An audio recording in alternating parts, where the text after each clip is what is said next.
السلام علیکم ټولو عزتمن وروڼو ته د سید نجیب طرف نه یو ورته بیا د سلامي کورمیوال وروڼو په موبایل سکرین باندې به تاسو دپاره چې نور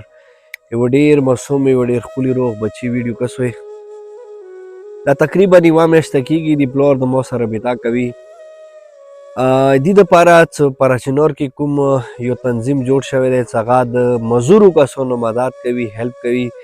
مزدور څه کوم کسان دي هغه د مطلب ټایم بای ټایم چې کوم یوه اداره دی چې هغوی ته مثال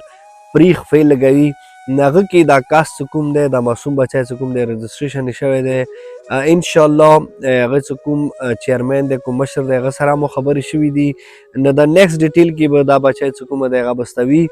خو چونکې تاسو ټولو ته پاتې دی چې یو کس هغه مثال یوې ادارې په ترو ځي یوه علاقې ته ځي یوه ځي ته ځي چې هغه مثال هغه ځي کې هغه یا 10 دن یا 15 دن هغه تاسو ته پاتې دی څه خرچه به کېږي هغه ځي کې به مثال خوراک چې کوک به لګېږي نو دي ټوټل چې څومره مثال ایکسپنسیو دي چې د خپې نه څومره خرچه کېږي هغه بالکل فری اف کوسټ دی ورپسې کې به هغوی ته کرایه میلویږي خو چونکې په راچینار نه وستاک دپاره د پلار سره چې کوم دی وړونو خرچې پیسې نشته دي نو هغه ډېر زیات په مشکلات دی نیم چې کومه خلخوانی دی هغه غریب ګلګت کې پرېښلي دی او نیمه خلخوانی چې کومه دی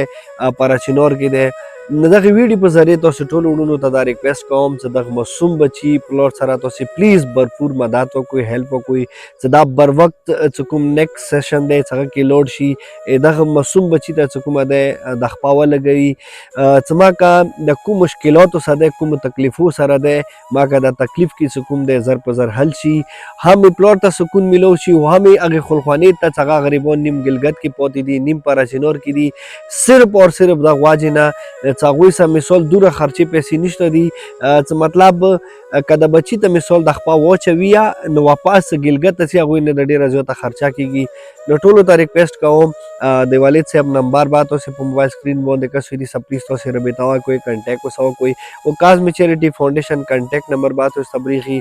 په دې تاسې پلیز دغه سره ډونیشن وکړئ چې ما که زر په زر دې ته چې موږ بر وخت دا ډونیشن وکړو دې ته چې کوم دی فنډینګ وکړو چې دا خیر و خیراتو سره موږ بیا د کوم علاج د علاج نه بعد ګلګت ته واستوو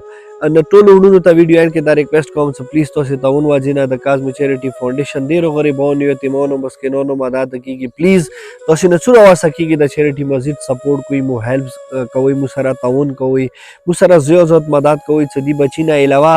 یوه معصومه بچی به تاسې په موبایل سکرین باندې کس وي د دې د زړه اپریشن دی چې ما که دې نه بعد د هغې معصومې بچی اپریشن وکړو د ډېره مننه وړونو خوشحاله باد اوسئ چوکا د کازم چیریټي فاونډیشن کې د غریبانو یتیمانو مدد کوي خدای د تاسې بچي داسې بیماریو نه محفوظ وساته ډېره مهرباني خپل ورور سید نجیب حسین ته راکړئ اجازات مهرباني وړونو السلام علیکم ورحمت الله وبرکاتو